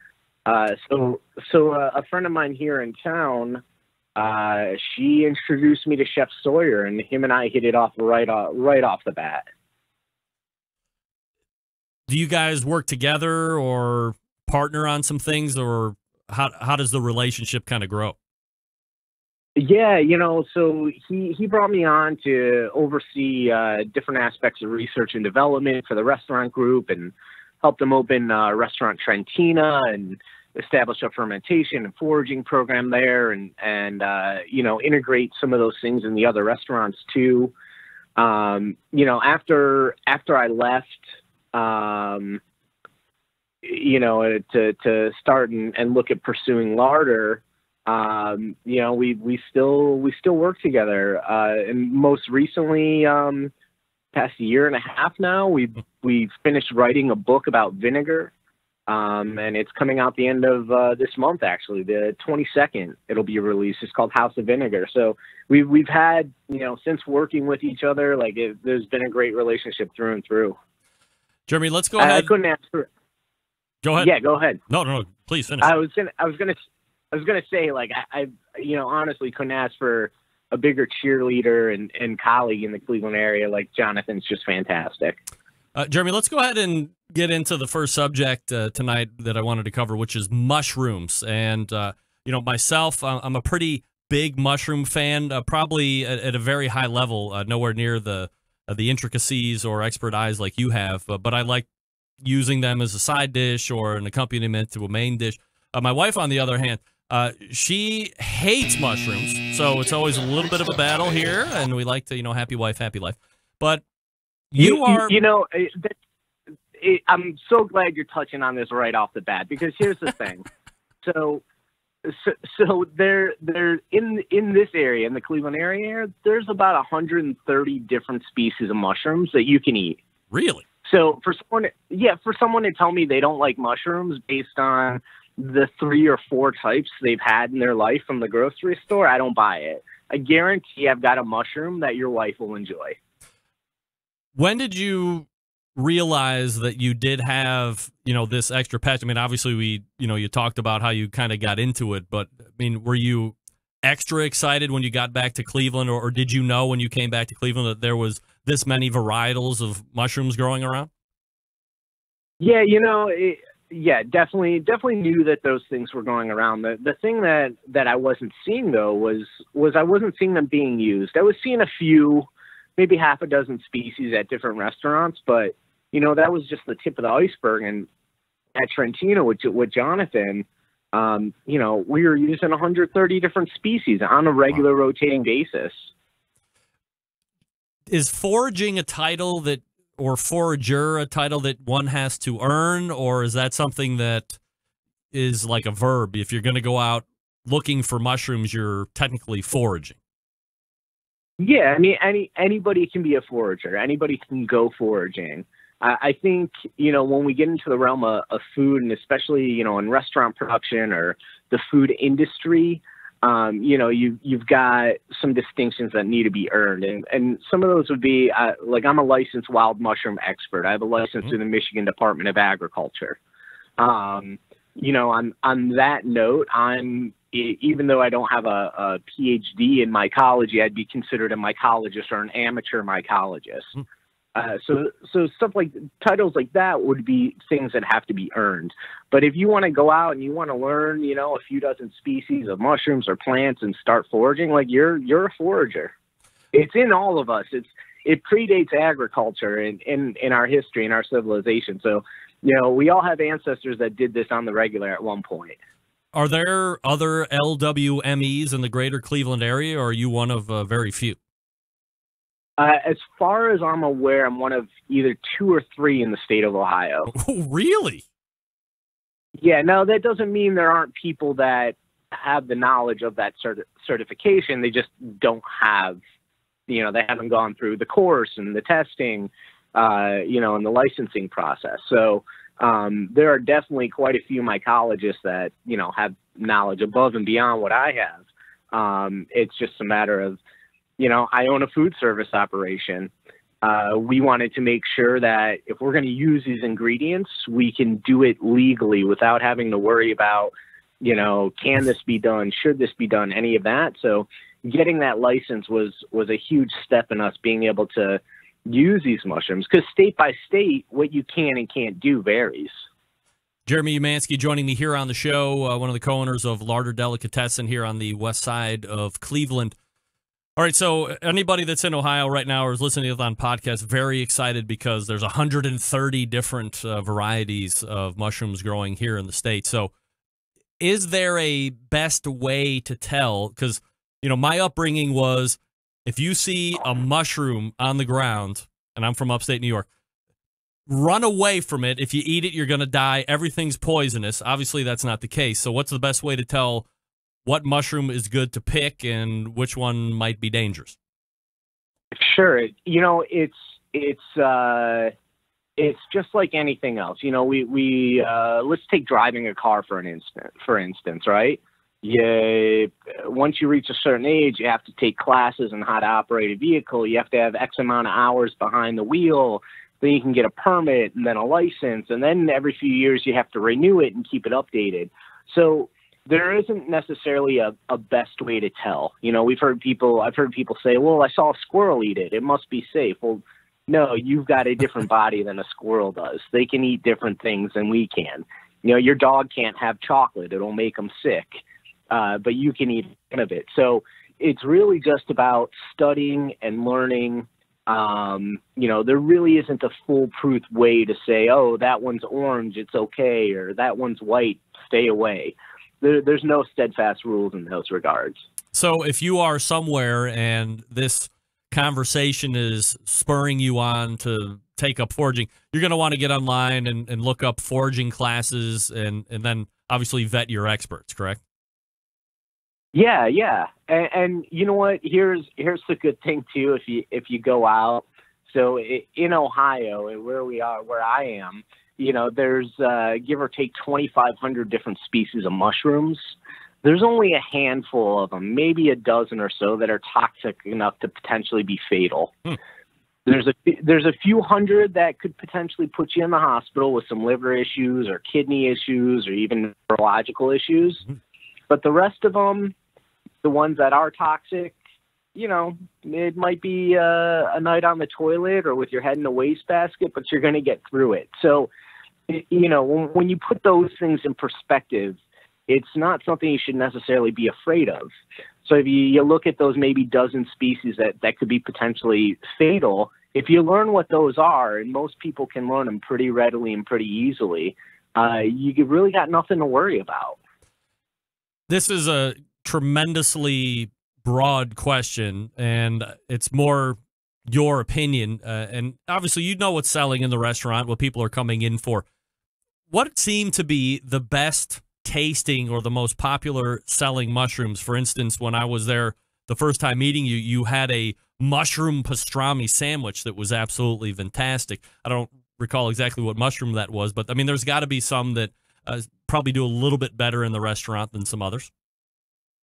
Yeah. And that mushroom, the Latin name for that is Latiparus sulphureus, the sulfur shelf or chicken of the woods mushroom. Chicken of the woods? Chicken of the woods. And it's called chicken of the woods because if you kind of peel it and break it apart, you know, we got a bunch of barbecue lovers listening. Like Sure. Anybody that's barbecued some chicken and then shredded it, this mushroom has that same texture. It's not that it tastes like chicken. It literally, the fibers of it look like the muscle fibers of chicken when it's cooked. And it bites like chicken. It eats like chicken. That's why we use it for this mushroom pastrami or even this vegan pastrami. You know, and that's a huge seller. I mean, I can make 50 pounds of that and be sold out within 2 days. That's a lot of mushrooms to sell. Is it a different process to make a mushroom pastrami than it would be getting a brisket and making that into pastrami? I mean, obviously I can tell where the obvious differences are, but as far as process is concerned, is it something similar? It's identical. The Really? great thing is it's faster. So, you know, we take the mushrooms, we cure them, and we use salt and we use this Japanese mold koji, which you and I have touched on a little bit before. So we cure them with that. After that, they get crusted with our pastrami spice mix. They go into the smoker, they smoke off, and then we finish with a quick steam shallow braise. So it's literally the same exact process for making like Romanian style pastrami. It's just using something else. And that's one of the reasons I feel it comes out so good, right? Like we're treating it like meat. We're not thinking of it as, oh, this is a mushroom. We're treating it like it is a brisket or like it's a flank. And we're just putting it out there and putting it through the process, and it makes a great sandwich. You know, if you eat it by itself, you know, you're like, oh, this is not pastrami. But when you have the whole sandwich with the rye bread and the mustard and the sauerkraut, I mean, it's a damn good sandwich. It's a meaty sandwich. And I'm not a vegan guy or a vegetarian guy or anything like that. I'm your prototypical I like meat kind of guy. And the sandwich ate like a meat sandwich. So do you find that your clientele, Jeremy, is a little bit more open-minded or willing to try things that are a little bit out of the ordinary? I mean, you are a delicatessen, certainly by name, and a lot of the other stuff that's happening in there would remind you of a delicatessen, but then you also separate yourself quite a bit with some of the offerings that you have there. Do you think that your clientele is a little bit more open? Yeah, I think they are. And I think here's one of the key things in our approach, right? You can make food that's going to appease people of a certain diet persuasion, let's say vegans, right? You can make vegan food. And in my opinion, a lot of vegan food out there is lacking and it's stigmatized and whatnot. Or you can make vegetables and vegetable-based food for carnivores. And I think that's the approach we've taken with something like that mushroom pastrami. And some of the vegetable charcuterie we're making now too, that gets like smoked and dried out, and same exact process as making, a sopressata salami or a bresaola or that sort of thing. So when you really, it's all about the ingredient and how you treat it, that method and that technique behind it. Jeremy Umansky joining me here on the show. Jeremy, we could talk about mushrooms here probably for the next hour or so, but I wanted to switch topics and get to Koji. Can I hold you over one more segment? We can hit on that?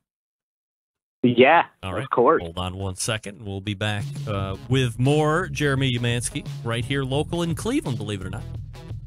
Jewel for me. Sucks if you're not in Cleveland, but you can come and visit. We're happy to have you. Both of us are happy to have you. Let me talk to you quickly about Big Papa Smokers, the one-stop online shop for all things barbecue. Their curated selection of only the best outdoor cooking and grilling supplies get you on the path to better barbecue results in no time. Everything at Big Papa's has been Pitmaster approved by Sterling Big Papa Ball himself. That's right, from the award-winning rubs and sauces to the American-made grills, smokers. Big Papa's has something for every type of outdoor cook. Now, they got that championship rub. The Sweet Money, the Cattle Prod, the Cash Cow, all proven winners on the competition circuit and in the backyard. They offer 13 perfectly balanced flavors that will transform ordinary meals into extraordinary. They also have that partnership with Simply Marvelous Barbecue, and they together form the West Coast Offense. Continues to win and dominate on the competition scene, so check them out if you're not familiar. They also own Granny's Barbecue Sauce. If you're looking for that new go-to barbecue sauce that will please everyone, Granny's traditional yet powerful flavor remind us why you fell in love with barbecue in the first place. And aside from the premium selection of rubs and sauces, they also offer the very best charcoal, pellet, and wood cookers available on the market today. If you're looking for a versatile smoker that's easy to use, check out the Mac 2-Star General Pellet Grill. Big Papa Smokers, the exclusive Mac dealer, and even offers special packages. Not a fan of the pellet smokers? All right. Try the Old Hickory Ace BP, the only charcoal smoker that Big Papa trusts on a competition trail. And if you're a backyard hack like me, looking for a durable and versatile grill that will last forever, the M Grill from Texas, just what you need. They're built like tanks. Not sure what grill you need? You really can't go wrong with any of the smokers featured on BigPapaSmokers.com. They have something for every kind of cook and budget. So here's what you do. If you have any questions, you call them 877-828-0727. That's 877-828-0727. Or shop their website at BigPapaSmokers.com. That's BIGPOPPA Smokers.com. We're back with more Jeremy Umansky from Larder right here in Cleveland. Stick around. We'll be right back.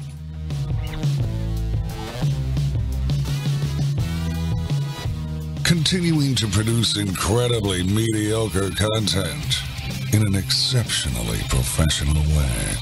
You're listening and watching the Barbecue Central Show. Once again, here's your host, Greg Rempe. And this portion is brought to you by Fireboard. Monitor up to 6 different temperatures simultaneously. Connect to Wi-Fi for cloud-based monitoring or connect via Bluetooth. Hey, if you have Alexa or Google Assistant, you're in luck because Fireboard is fully integrated with both. Find out more by visiting fireboard.com or call 816-945-2232. That's 816-945-2232. Jeremy Umansky joining me back on the show. Thanks for hanging with me through the break there, Jeremy. So, Heyo. Koji is something that you told me about the first time we visited. Blew my mind. Actually went online, saw a big talk that you gave. I think it was out in New York. It was on YouTube, and you eventually got into the Koji thing. And so, it's been an ongoing discussion here on my show since about March, dry aging in general. And from a restaurant side, I see selections more and more on the menus. I also notice that folks at home are looking to secure proper equipment so they can actually have standalone dry aging options available at their own house now. Dry aging around a long time, no doubt about it. What do you think is leading to this rise in popularity of dry aging in general? It's damn good. Yeah. I mean, that's it. It's freaking delicious, man.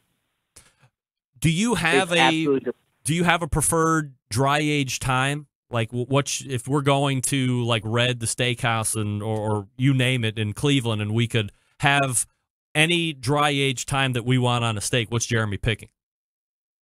Man, I like super funky and super intense. Like, really? If I can get something 120 days, I'm in heaven. Can we get something 120 days in Cleveland? I mean, you can make it. Yeah, I mean, I get that, but like, there's no restaurant that you know of that would do that, right? Is that dangerous or no? No, and it's not dangerous if it's done properly. I'm fortunate enough. I'm a brand ambassador with Certified Angus Beef, and I love their beef. For larder, we use their beef for our pastrami, and we spec Ohio raised Certified Angus. So every once in a while, down in Worcester, Ohio, about an hour south of Cleveland, they've got this awesome culinary education center. So I'll go down there and cut meat with them every once in a while. We get to break down a whole cow, and there's always some of that lurking around there. So I try to get down there as often as I can. So normal dry aging takes time. We know that. That's whole part of the process. I mean, it's in its name, for crying out loud. But with the use of this thing called Koji, there might be a whole new world revealed to us, both, I guess, from a restaurant side and an end user side. So let's start with this. What the hell is Koji? Yeah, so it's mold. And, a lot of times that scares people, right? Right away, like, grab the bleach bottle or throw the leftovers out. But, mold's been used in food production for a long time. I mean, cheeses, chocolate, and coffee go through a molding process. Some breads do. Anybody who loves charcuterie, that white stuff, that white powdery stuff on the outside of your salami or whatever it is, that's mold. Country ham lovers. I mean, those things get covered. So mold is integral in food production. And this mold specifically, historically, it's been used to make sake, which who doesn't love getting a buzz on, and miso and soy sauce. So it's been used in food production for a long time. How do you go about making it? Or do you have to find it somewhere? Well, there's like most things, there's an easy way and there's a more intricate way. Is there a proper way between easy and intricate? You know what? There's if you ask the Japanese, yes, there's a proper way to do everything. Right. I mean, they've refined and codified this process. They've elevated it from like producing a food to creating a masterpiece, right? So they have the traditional production of this mold is very, very specific, and it's entrusted from master to apprentice and so on and so forth for generations. I mean, to get a mold, you need these spores. They're the fungal equivalent of a plant seed.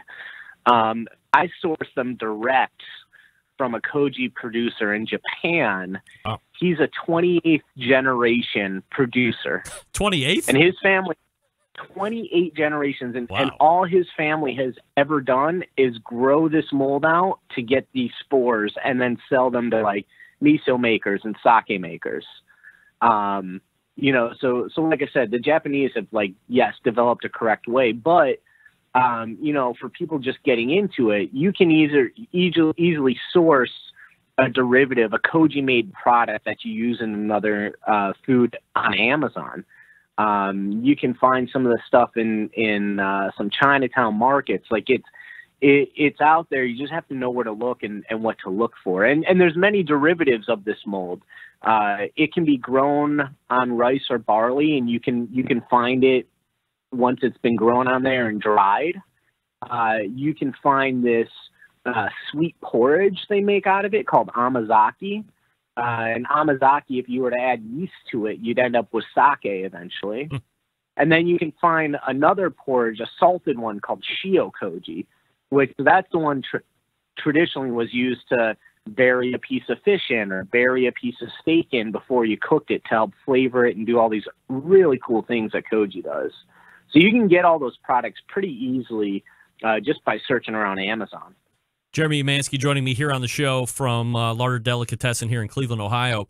So let's talk about how koji works and how it will aid in dry aging or giving you, I guess, what would be a dry aging flavor and funk. Yeah, so the way it works, when a mold grows, they're pretty different from us. They don't have a mouth. They don't have a stomach. So what they do is they grow their roots essentially on their food source. And through this rooting network, it's called a mycelium, they secrete these enzymes. And the enzymes, they break apart starches into simple sugars and proteins into amino acids that create umami flavor. They break down fats into esters and fatty acids, which are highly aromatic compounds that are responsible for us like smelling things before we taste them. So the mold grows on its food source and releases all these enzymes that break down all these complex things that make up an ingredient into these really simple, approachable things that happen to be incredibly delicious and aromatic.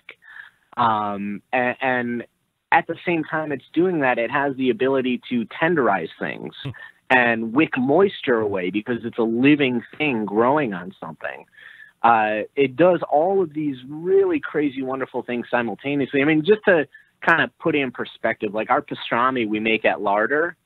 I don't know, Greg, you've made pastrami before? Yeah. Yeah, I mean, how long did it take you to make your pastrami? Start to finish, raw to slicing it? I mean, it had to be a couple weeks. Yeah, so we do it in 72 hours. Like that's how fast this mold works. Wow. So, we start with the raw brisket. Like I said, we put the salt cure on it. We use this paste of koji that we call shio koji on it. It sits on that for 2.5 days or so. It allows the salt to penetrate, the curing salts to penetrate everything incredibly fast. It tenderizes the meat, and then we go right into the smoker and then to steam. So it's just incredible how fast it works. So is there a table of 1 day in the koji paste equals a week of normal dry age time? Is there some type of a breakdown on that? Yeah, more or less. I mean, it differs from cut to cut and animal to animal. But, in the realm of charcuterie, we've done like front end picnic hams, like with the shank on and everything, like a 12-pound ham. I've had those ready to slice after about a month and a week. So just under 40 days of hanging. Things like Brezola we can have in 11 to 14 days. And we're talking like 40% weight loss on these cuts. Oh, wow. From when they're hung to, being sliced. And for the dry aging technique, like the age acceleration technique, we can, and I've done side-by-side tasting with the meat scientists at Certified Angus Beef. We feel the 48-hour koji treatment that we do is right on par with a 30-day dry age. So that time frame, though, is, I mean, how I understand it, 30 days is tenderization, not necessarily building on any funk. So if you want to get, would you keep it in then another 2 extra days or 48 hours in order to get closer to 60 days where you're starting to get some of that funk taste? Well, here's the whole thing. Koji itself kind of brings about like these Parmesan-y kind of funk notes, these mushroom Parmesan-y notes. So you still get some of that with the koji. And, I don't want to distract anybody and say, like, this is the exact same thing, right? There's a bit of difference with it. Like, it's a different flavor profile. But when it comes to the eating and the texture, and you're eating them right next to each other, every test that we did, and we used some crap cuts, man. We did this. We were like, let's do this with eye of round, and it beat it out every single time. Once you've achieved the time frame that you want, do you have to wash off the koji first and then like pat dry, and then you're off to the races like you would prepare a normal steak? No, essentially, so for the age-accelerated technique, literally, and this is the mind-boggling part, we actually grow the mold on the meat. So we take a piece of meat, we season it with a little bit of salt and sugar, and this does a couple things. That's your seasoning, right? You're not going to have to season this again when you cook it, but it also, on a whole muscle cut, both the salt and the sugar are antimicrobial, right? They kind of ward off, surface-dwelling bacteria that could potentially be harmful. And they also help to draw a little bit of moisture to the surface. So after we season it, we put a mixture of these koji spores, like the seed, and rice flour on the outside of the meat. And then, you ready for this? Then we hold that meat between 80 and 90 degrees Fahrenheit and 95% humidity for 48 hours. So once that happens, we've got this beautiful bloom. I mean, the piece of meat looks like a piece of brie or camembert. Right. It's got this fluffy white bloom on it. And from there, you just cook it. We don't scrape that off or anything, because there's a lot of flavor in that itself. And the crust that it lends too when you cook, I mean, you can't beat it. Because on a normal dry aged steak, you got to go through the process of cutting that shell off on the outside. Yeah, the shell, you've lost a ton of water weight. Right. As fast as koji grows, that 48-hour period, and a lot of times it's even less than that. It's closer to 36 hours. We are losing some water because the mold is sucking water out of the meat to actually live. It needs it. But we're not losing nearly as much as if you were to actually hang a piece of meat for 30 days, or even longer. So you get something that's not only incredibly tender and like supple and succulent, but it's ridiculously juicy. It's as juicy as an unaged piece of meat, which there I think is like one of the added benefits to this. So do you want to do this with a strip loin, or as you said, like a bigger cut, or can I get, a pound and a half of ribeye steak and then apply this koji paste and let it go for 48 hours and just cook the steak? You bet. I mean, and listen, name a protein. My original test with growing this mold is, we went on to find out that until I actually started growing this mold on the surface of meat, nobody had ever done that before. My original tests were with scallops.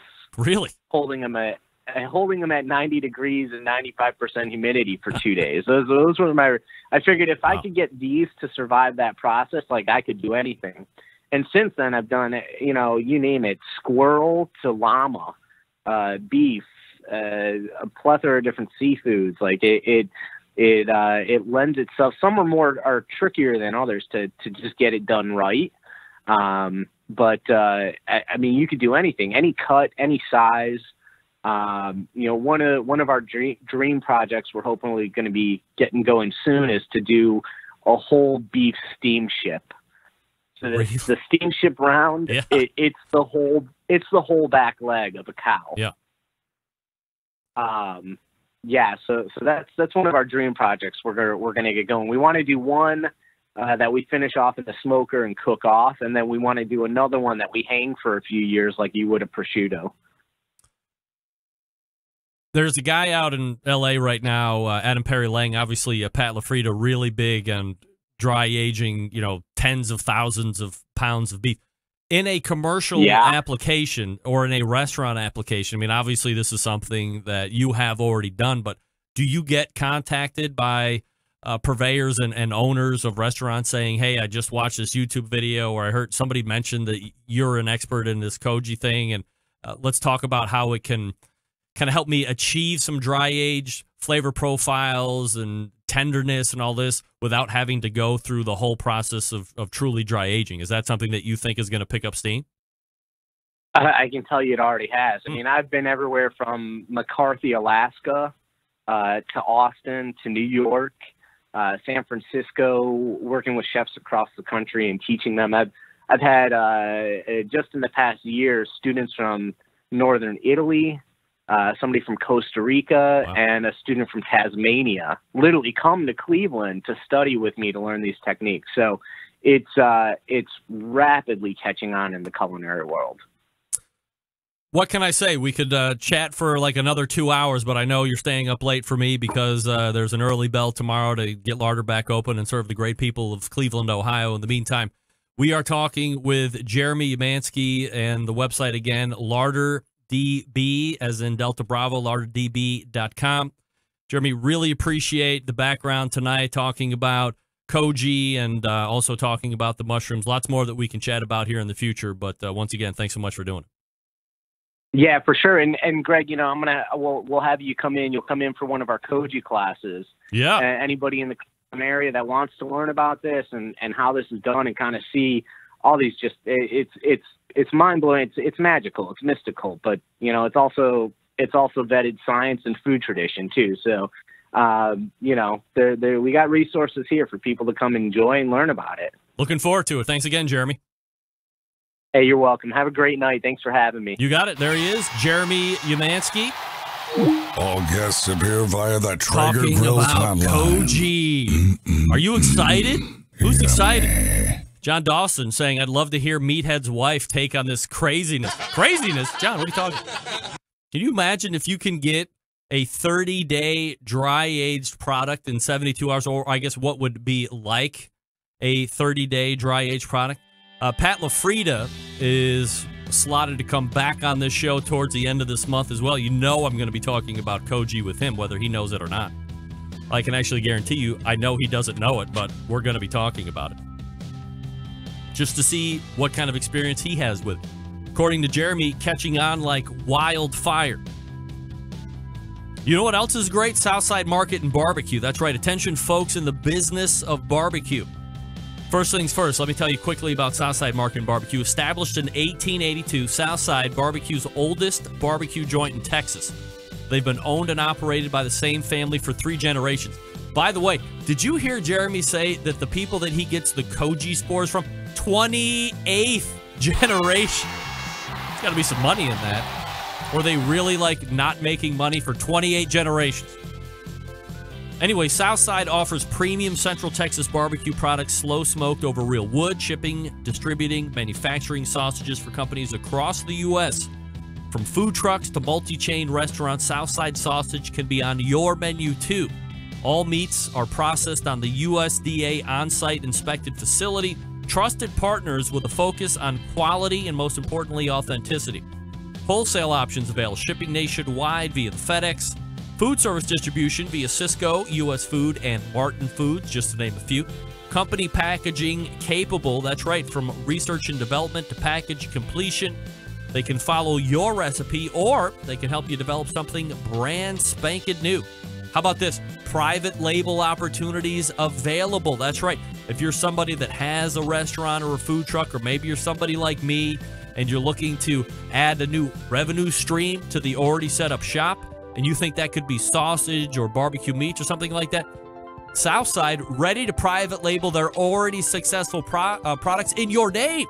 For instance, I could have Barbecue Central beef sausage, but in reality, it's Southside Market and Barbecue's beef sausage. Yeah, everybody wins in that regard. Check it out. Really popular and a hugely growing segment. Here's the payoff, folks. 10% off your code for online orders when you use code BBQ Central. That's one word, all lowercase, BBQ Central at checkout when you visit SouthsideMarket.com. That's SouthsideMarket.com. 10% off all online orders, BBQ Central. We're back to wrap the show quickly right after this. Stick around. I'll be right back. Whole packers, full racks, legs and thighs, injecting butts. If you've never heard this before, you might think you found the best XXX show ever.